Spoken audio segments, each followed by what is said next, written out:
Mahkamah Konstitusi kembali menggelar sidang gugatan soal syarat batas usia calon presiden dan wakil presiden.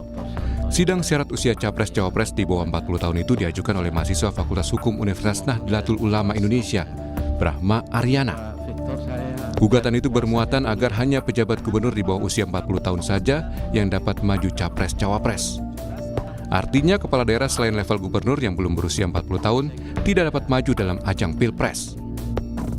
Hal ini mendapat tanggapan dari Ketua Majelis Kehormatan MK Jimli Asyidiki yang menilai jika gugatan mahasiswa Universitas Nahdlatul Ulama dikabulkan oleh MK, maka akan berlaku untuk pemilu tahun 2029 karena tahapan pemilu 2024 sudah bergulir. Nanti itu dikabulkan, bisa aja dikabulkan karena dia ada hak ingkar, dia minta supaya hakimnya cuma 8. Maka komposisi pengambilan keputusan bisa berubah. Tapi ya kan, aturan main mengenai pemilu ini, pemilunya sudah jalan sekarang ini, pilpresnya sudah berlangsung. Makanya putusan aturan main itu ya kalau prosesnya sudah jalan, pertandingan sudah dimulai, ya harus diberlakukan untuk pertandingan berikutnya. Jadi kalau nanti ada perubahan lagi undang-undang sebagaimana diajukan oleh mahasiswa itu berlakunya nanti 2029.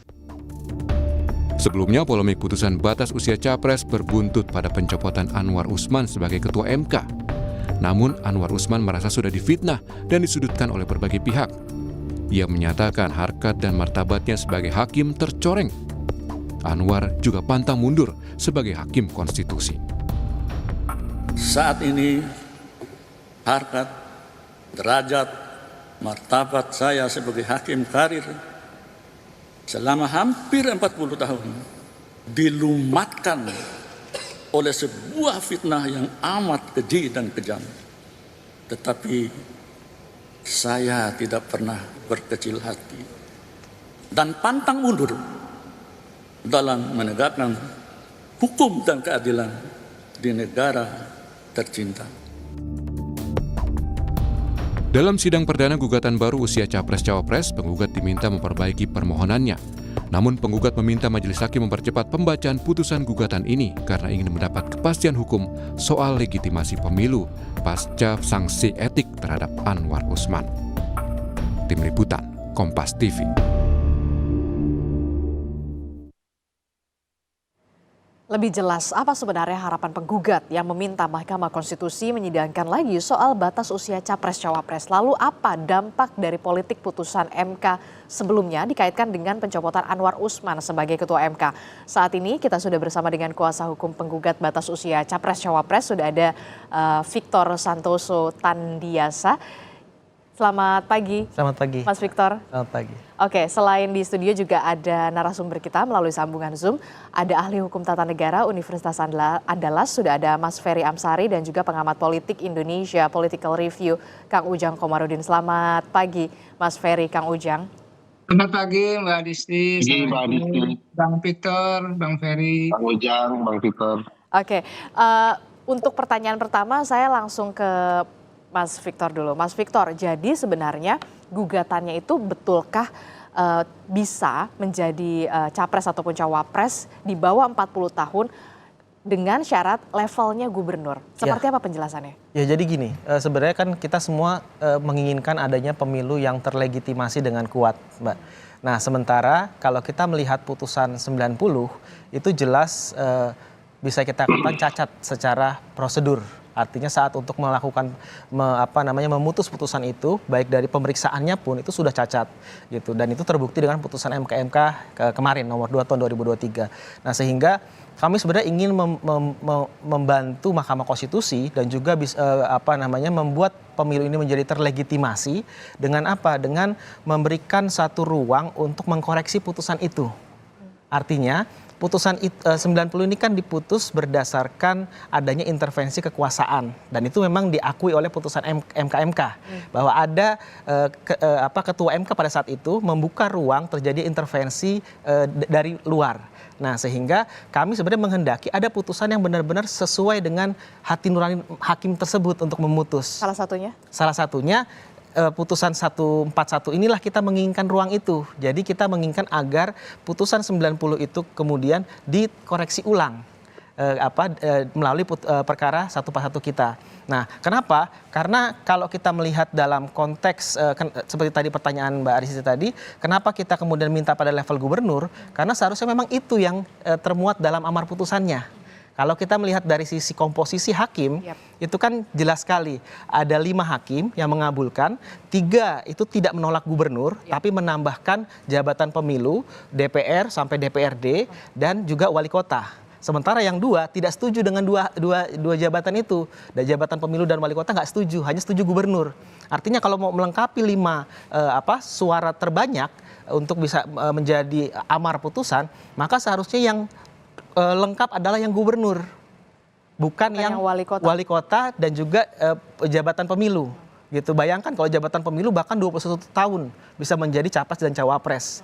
Nah, ini kan cukup mengkhawatirkan gitu ya. Nah, dalam konteks ini kita melihat kalau misalnya kita melihat dari mekanisme pengambilan keputusan itu ada di pasal 45 ayat 5 Undang-Undang MK. Itu kalau tidak terjadi musyawarah mufakat dari suara terbanyak, maka itu ketua sidang pleno lah yang menentukan. Nah, kalau kita lihat dalam runutan penanganan perkara 29, perkara 55, perkara 51, ini Pak Ketua tidak hadir dalam sidang itu. Tapi dalam perkara 90-91 dia hadir. Gitu. Nah, kalau dia hadir, otomatis ketua sidang plenonya adalah ketua MK.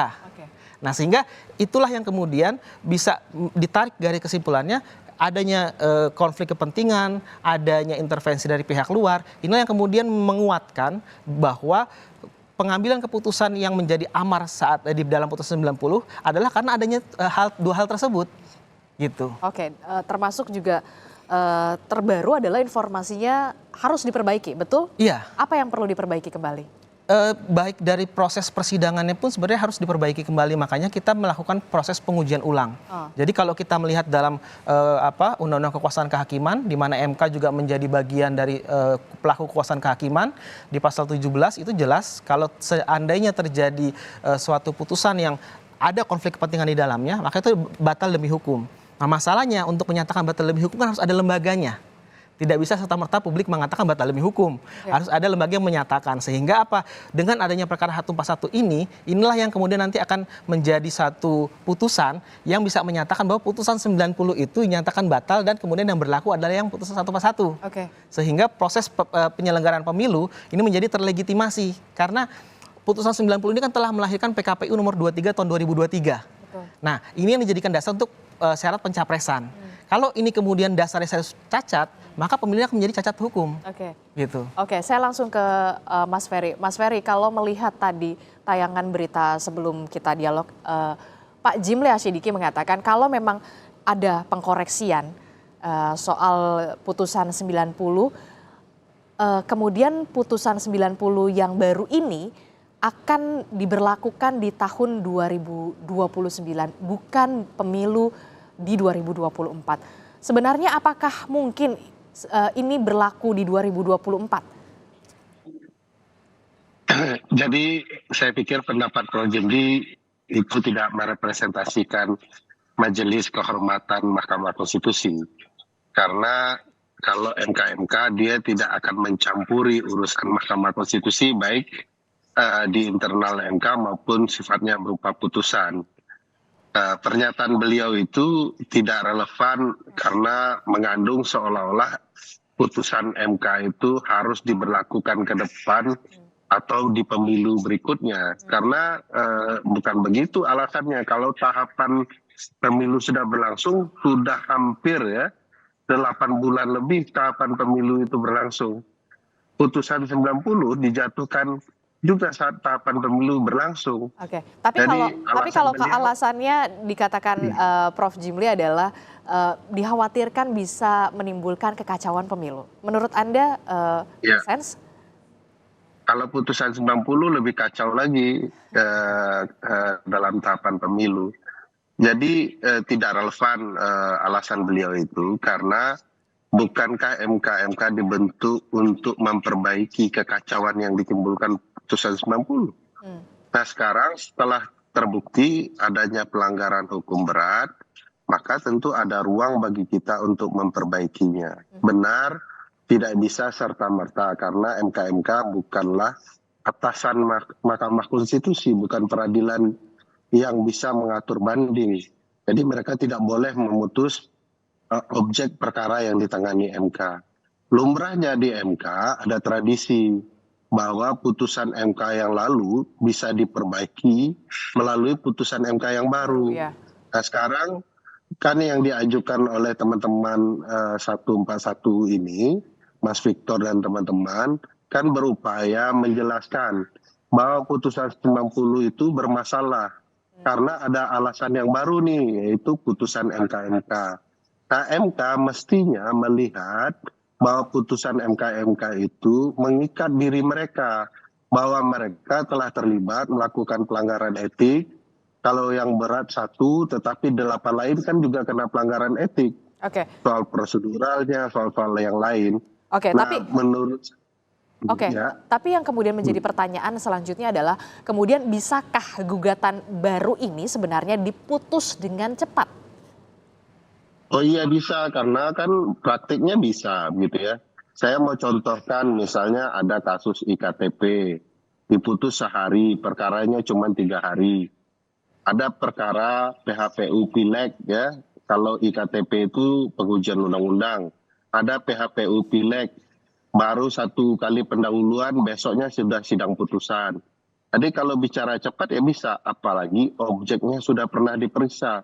Saya merasa tidak perlu lagi didengarkan DPR dan pemerintah, toh alasannya akan sama, tidak akan mungkin beda. Tidak perlu lagi ahli, toh sudah ada penjelasan ahli di perkara 90 yang objeknya juga sama. Tinggal MK memutuskan dengan berniat baik ya, merefleksikan diri bahwa apa yang mereka lakukan dalam putusan 90 banyak kealpaan yang terbuka dan bisa dilihat oleh publik. MK tidak perlu juga menjustifikasi bahwa mereka tidak bisa didikte, tidak ada yang bisa mendikte MK. Ini panggilan hati nurani, benar nggak kemudian mereka mematuhi apa yang disebut di dalam putusan MK, dan orang bisa melihat kealpaan di putusan 90. Ya tinggal diputuskan, jadi praktiknya sudah banyak. Oke, kalau Anda mengatakan sebenarnya bisa cepat karena ada beberapa contoh yang tadi Anda soal KTP dan juga lain sebagainya. Kemudian ini juga sudah terlanjur mendapatkan atensi publik yang begitu besar, bahkan satu negara begitu ya. Anda melihatnya mengapa alasan yang seharusnya bisa cepat tapi kemudian seolah-olah begitu tidak bisa begitu? Jawabannya sederhana itu Mbak Adisti, apa yang disinggung oleh Mas Victor. Sebagaimana dinukilkan dalam putusan MK dan proses persidangan MK. Ada kekuatan di luar yang mengintervensi Mahkamah Konstitusi. Kekuatan itu bisa sangat luar biasa berupa orang yang sangat menginginkan Gibran menjadi calon wakil presiden dengan melalui peradilan Mahkamah Konstitusi. Tidak ada konsep lain yang memungkinkan secara rasional dia maju, dan tidak ada orang yang secara rasional sangat menginginkan kecuali ayahnya sendiri. Jadi bagi saya intervensi itu pasti kekuatan besar di balik ini yang kemudian memaksa MK meskipun sudah ada putusan MK, apa yang salah yang lalu tetap mau dipraktikkan. Ini semakin sesat peradilan kita karena dimanfaatkan politik, dan politik kita kian tidak sehat karena menjalankan kepentingan keluarga. Oke, kalau tadi Anda bilang ada kekuatan besar yang kemudian mencoba mengintervensi. Kemudian kemarin baru saja kita dengar Presiden Joko Widodo menyebut bahwa pemerintah dan siapapun itu tidak bisa mengintervensi soal penyelenggaraan pemilu. Ya, itu kan kebohongan-kebohongan baru yang coba mau dilogikakan. Presiden itu sudah puluhan kali berbohong di depan publik. Misalnya dia tidak menginginkan anaknya terjun dalam ruang politik, keluarga besarnya. Ini ada anaknya yang turun nih dalam ruang politik. Kenapa dia tidak mengintervensi untuk kemudian meyakinkan publik bahwa dia tidak berbohong? Bagi saya ini kebohongan-kebohongan yang sedang mau dilanjutkan Presiden saja dengan bahasa-bahasa yang seolah-olah beliau memang tidak menghendaki. Semua orang tahu Presiden sangat powerful mengintervensi, punya ruang untuk mengintervensi, bisa kemudian demi kepentingan konstitusi, kepentingan negara, bahkan kepentingan pribadi. Oke, baik. Kang Ujang kalau mendengar pernyataan dari Mas Ferry ini, apa yang bisa Anda baca dari kacamata Anda soal politik di Indonesia? Apalagi kemudian ini bisa dikatakan mendapatkan atensi publik yang begitu besar. Apakah ada peluang kemudian justru pasangan Prabowo dan juga Gibran ini bisa tergerus elektabilitasnya karena permasalahan ini? Ya, pertama saya salah satu akademisi yang mengkritisi ya keputusan MK tersebut begitu.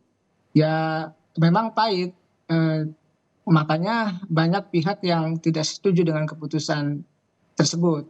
Nah, dalam konteks politik saya melihat ya perlu diuji kan, pasca misalkan Prabowo menggandeng Gibran gitu ya.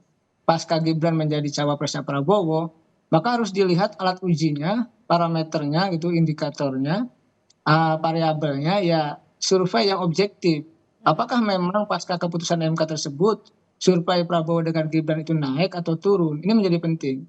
Oleh karena itu saya tidak mau berasumsi, perlu survei yang memang dilakukan secara objektif, yang pertama. Yang kedua, saya ingin menempatkan ya persoalan ini pada tempatnya ya, yang proporsional. Kalau saya melihat begini, karena ini benang kusut ya, benang kusut yang luar biasa dalam konteks ketatanegaraan kita, maka kemarin keputusan MK paling tidak, walaupun katakanlah ya tidak memutuskan pokok perkaranya, artinya tidak membatalkan substansi. Tetapi kalau kita lihat keputusan tersebut menjadi jalan ya perbaikan untuk menjaga marwah MK. Yang harus saya katakan ke depan elit politik termasuk hakim-hakim itu mesti berjiwa negarawan. Itu tantangannya sebenarnya. Kenapa anak-anak milenial hari ini gitu, anak-anak muda di Indonesia misalkan tidak melihat sosok keteladanan dari elit politik kita gitu. Lalu dari hakim-hakim kita, ya dari petinggi-petinggi republik ini gitu. Ini penting. Ini kenapa? Karena anak muda yang menjadi pemilih mayoritas di 2024 butuh keteladanan itu, butuh figur-figur yang memang bisa dijadikan contoh. Oleh karena itu dalam konteks politik saya melihat ya aturan mainnya, rule of the game-nya ya harus jelas, harus berkeadilan. Ini yang sekarang dipersoalkan di Mahkamah Konstitusi.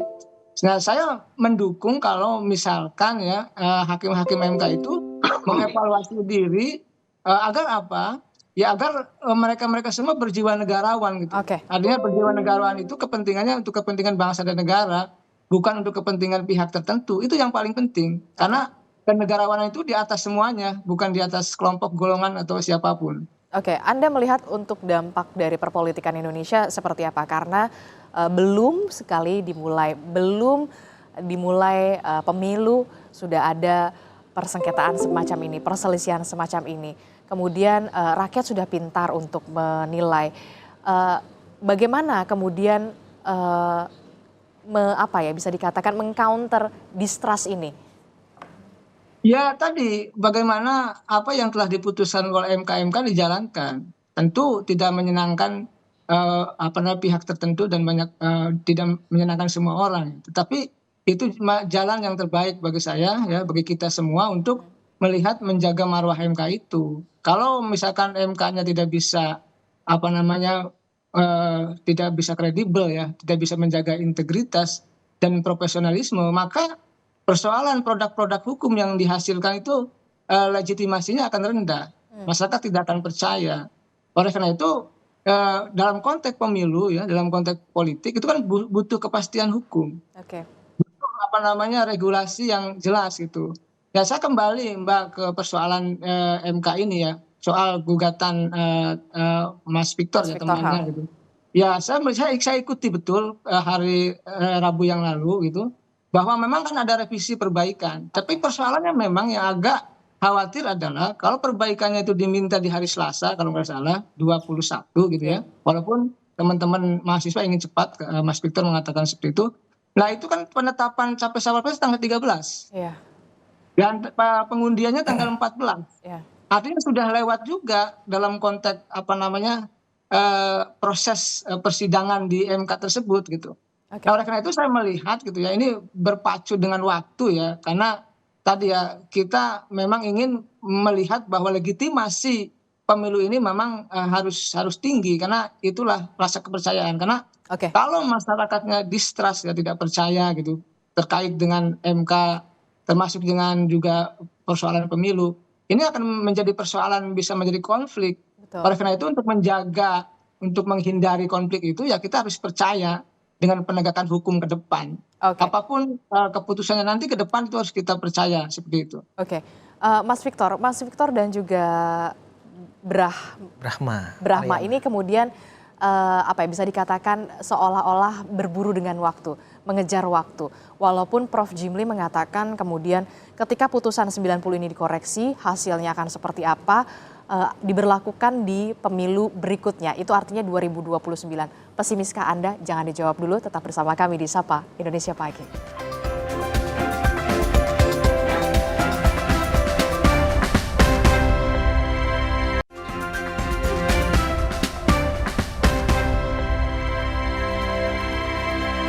Terima kasih Anda masih bersama kami di Sapa Indonesia Pagi. Saudara, kami masih melanjutkan dialog kita di pagi hari ini bersama dengan Mas Victor selaku kuasa hukum dari penggugat. Kemudian juga ada Mas Ferry Amsari dan juga ada Kang Ujang Komarudin. Saya ke Mas Victor dulu. Mas Victor, ini kan tadi disebutkan kemudian seharusnya memang bisa cepat prosesnya. Tapi kemudian Prof. Jimli mengatakan ketika putusan ini nanti dirubah atau dikoreksi begitu, nah hasil putusan 90 ini baru bisa diberlakukan di pemilu berikutnya. Apakah Anda masih optimis? Kami sebenarnya punya niat baik ya untuk bisa memberikan MK ruang untuk membangun kepercayaan publik. Karena kalau tidak seperti itu maka nanti bagaimana nasib perselisihan hasil pemilihan umum yang kemudian masih dinaungi dengan ketidakpercayaan publik yang begitu besar sampai saat ini. Dan terkait dengan pernyataan Prof. Jimli, memang saya juga sebenarnya cukup sedikit menyesalkan. Kenapa? Karena harusnya itu tidak keluar dari seorang ketua MK. Karena bukan ruangnya itu untuk kemudian menyimpulkan bahwa putusan ini akan berlaku ke depan. Karena dalam beberapa praktek putusan MK juga bisa berlaku surut bahkan gitu. Nah, kalau dalam konteks pesimis atau optimis, kami tentunya tetap harus optimis dalam menangani perkara ini. Karena apa? Sebenarnya tanpa kita perbaikan pun kalau MK punya itikat baik untuk memberikan kepercayaan, mengembalikan kepercayaan publik kepada MK dengan waktu yang cepat, maka seharusnya MK bisa saja langsung memutus gitu dan tidak perlu melihat posita kita, dia bisa membantu seperti putusan 90 kan seperti itu. Bagaimana kita melihat positanya, lalu kemudian bagaimana MK membangun pertimbangan hukumnya, itu kan sangat jauh sekali sebenarnya, tapi MK membantu untuk kemudian mengakomodir keinginan dari pemohon. Nah, artinya ini juga bisa dilakukan seharusnya dalam perkara 141. Tapi kalau karena memang kami melihat itu belum ada di Mahkamah Konstitusi, terutama pada hakim panel kemarin, maka kami meminta untuk perbaikan. Jangan sampai nanti ada celah yang tidak yang bisa digunakan untuk menolak permohonan kita atau bahkan tidak menerima misalnya, karena kemarin juga legal standing juga cukup dipermasalahkan oleh hakim MK. Padahal sama-sama apa yang dipermasalahkan legal standingnya? Ya, artinya harus dilihat ada keterkaitan yang cukup erat antara pemohon sebagai mahasiswa dengan pasal yang mengatur tentang syarat capres. Padahal kalau kita melihat putusan 90 itu tidak terlalu dipersoalkan. Kan diajukannya juga salah satu mahasiswa. Sama-sama mahasiswa gitu. Nah, sehingga kami membutuhkan perbaikan, tapi kami sudah mengatakan di sidang kemarin, hari ini kita akan masukkan perbaikan. Nah, hari ini jam 2 siang kita akan masukkan perbaikan. Tujuan kita agar apa? Agar MK bisa segera RPH dan memutus. Gitu. Itu kalau memang MK lagi-lagi punya itikat baik untuk mengembalikan marwah Mahkamah Konstitusi. Oke. Saya ke Mas Ferry. Mas Ferry pasti kemudian menyaksikan juga kemudian kemarin pernyataan dari Pak Anwar Usman soal yang menyatakan bahwa ini adalah salah satu bentuk untuk intervensi, kemudian membunuh karakter, dan ia akan tetap bisa dikatakan pantang mundur. Anda melihatnya seperti apa? Iya. Pertama saya mau respon dulu pernyataan Prof. Jimli baru ke Pak Anwar Usman. Kalau logika Prof. Jimli itu kita benarkan, bahwa seluruh putusan MK yang ada di dalam tahapan berlaku 2029, maka sudah pasti putusan 90 PUU 21 Romawi tahun 2023 juga diberlakukan 2029. Sebab putusan ini dijatuhkan ketika tahapan berlangsung. Jadi kalau ada yang memakai pendapat Prof. Jimli, saya setuju juga kalau putusan 90 itu diberlakukan 2029.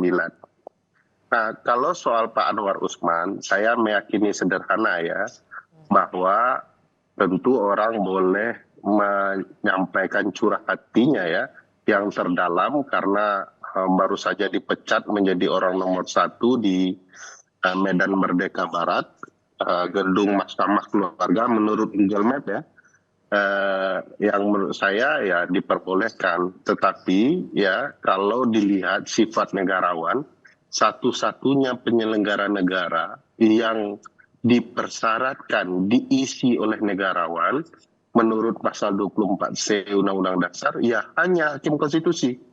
Bahkan presiden pun tidak dipersyaratkan seorang negarawan. Kalaulah seorang negarawan dinyatakan bersalah, dia harus bercermin besar kepada dirinya sendiri bahwa dia memang bersalah, ada putusan peradilannya.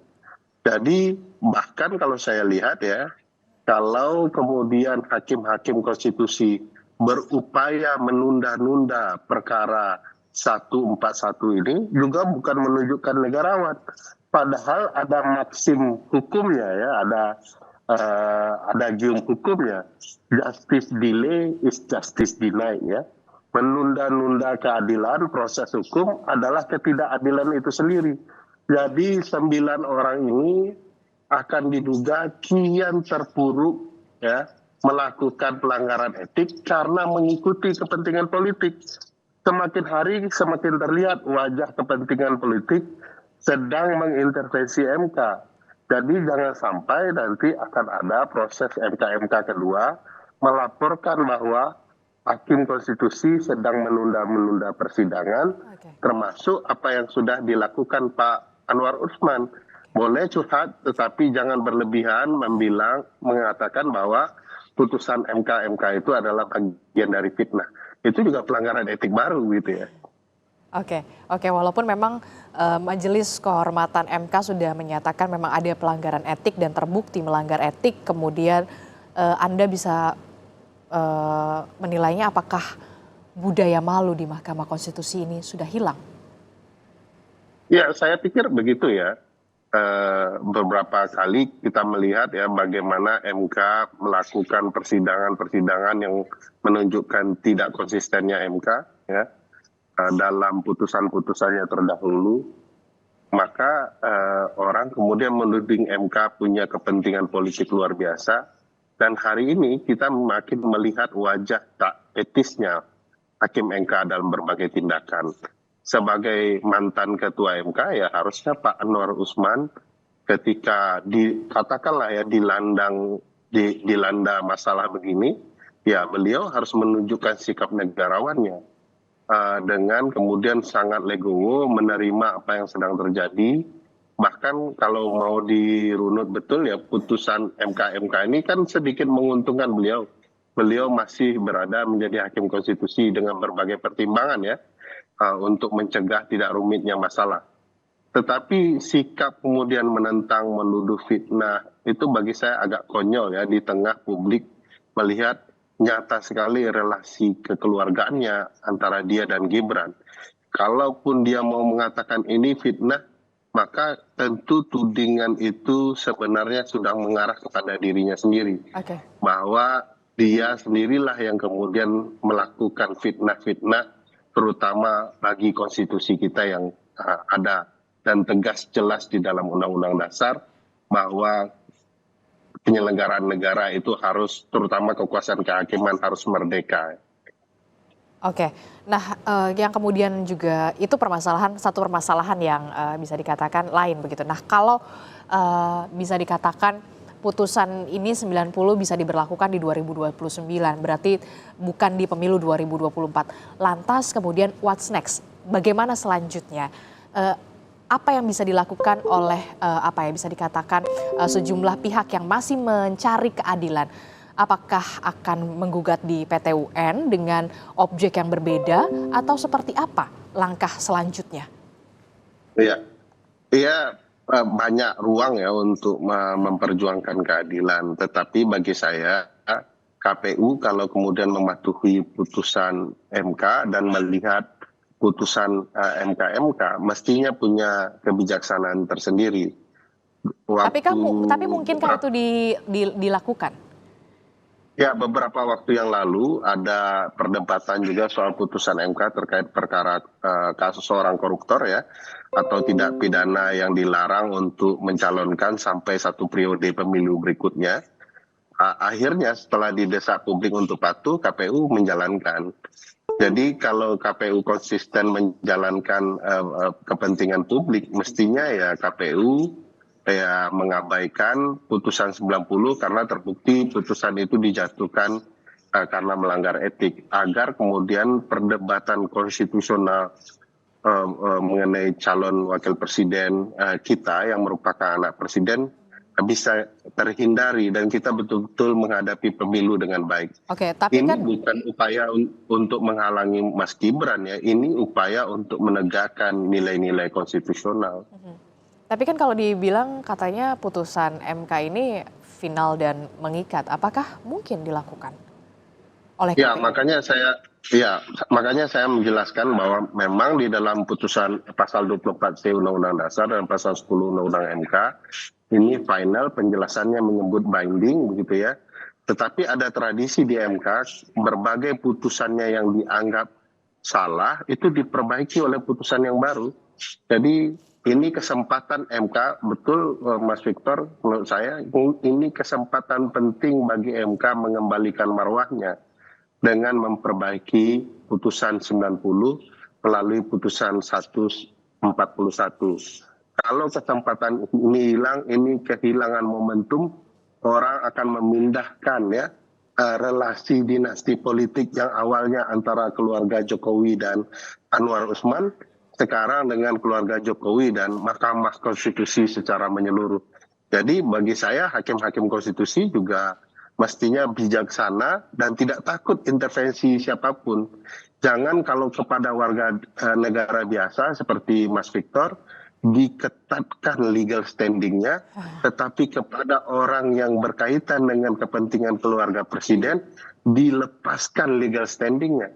Saya kemarin menguji undang-undang juga berdasarkan putusan MK 112 soal pimpinan KPK, sama persis dengan dasar hukum yang digunakan dalam putusan 90.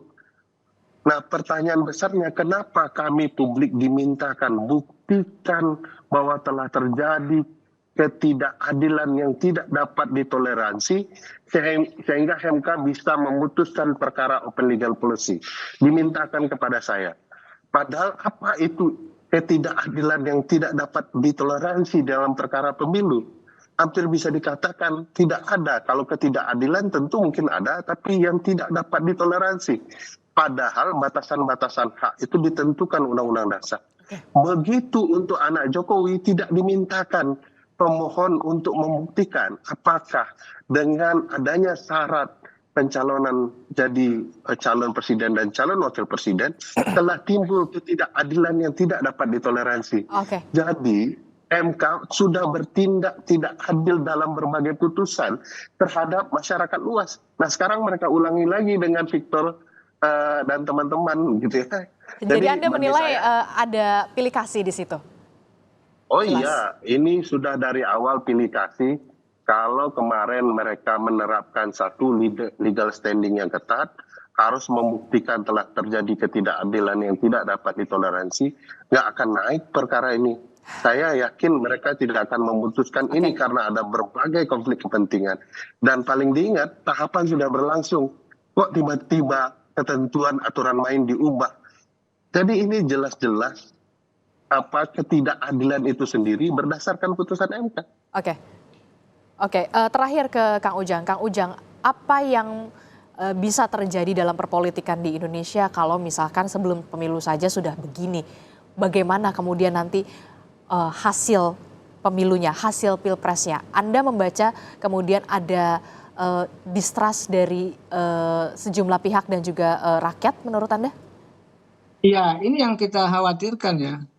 Publik atau rakyat Indonesia tidak percaya lagi kepada katakanlah produk-produk hukum ya yang diputuskan oleh Mahkamah Konstitusi.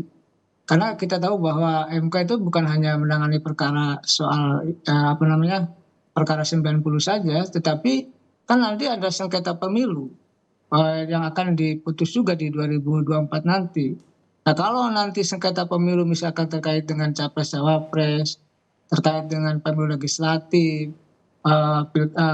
pemilihan kepala daerah, lalu tidak bisa dipertanggungjawabkan ya legitimasinya, maka ya sulit bagi publik untuk bisa mempercayai itu. Oleh karena itu, mari kita bersama-sama ya bahwa tadi hakim-hakim MK, kalau saya sih mengatakannya harus berjiwa negarawan, bahwa kepentingannya bangsa dan negara ini harus diutamakan, menjadi prioritas. Karena kalau ingin menjaga marwah, harkat dan martabat MK ya, suka tidak suka, senang tidak senang, harus menjaga integritas itu, menjaga kepercayaan publik itu. Karena pemilu itu soal legitimasi. Jika legitimasinya tinggi, ya artinya publik sangat trust, sangat percaya dengan hasil pemilu itu. Tetapi kalau legitimasinya rendah, artinya tadi sebaliknya, publik tidak percaya dengan hasil-hasil yang terjadi. Tetapi apapun itu, saya sih melihat ya ini tentu kita dalam bernegara perlu refleksi ya, perlu evaluasi bahwa kita anak-anak bangsa yang peduli terhadap bangsa ini. Kalau ada kekurangan ya kita perbaiki, kalau ada yang bolong ya kita tambal, kalau ada yang kurang kita tambah. Oleh karena itu bolong-bolong bisa kurang-kurang ya yang ada di Mahkamah Konstitusi, baik terkait dengan pelanggaran etik yang sudah diputuskan oleh MK, maupun katakanlah gugatan-gugatan yang baru ya 141 atau nanti gugatan-gugatan yang lain, maka mesti menjadi cermin untuk keadilan. Karena bagaimanapun bermasyarakat, bernegara, termasuk melakukan proses pemilu itu butuh kepastian hukum. Nah dalam konteks itu maka kepastian hukum itu ya harus dibangun konstruksinya oleh para hakim-hakim yang memang menjadi kewenangan dan punya tanggung jawab di situ. Okay. Ya mari kita sama-sama ya menjaga bangsa ini. Saya sepakat dengan publik, dengan masyarakat yang mengawasi, mengontrol jalannya pemerintahan, termasuk mengawasi Mahkamah Konstitusi. Karena cenderung ya kekuasaan dimanapun ya, baik di eksekutif, legislatif maupun yudikatif, kalau tidak dikontrol, tidak diawasi ya tentu banyak yang menyalahgunakan. Ya sekarang saja kita sudah awasi, sudah kontrol dengan ketat. Kita tahu bagaimana misalkan MK juga kecolongan memutuskan yang katakanlah dianggap tidak berkeadilan begitu. Oke.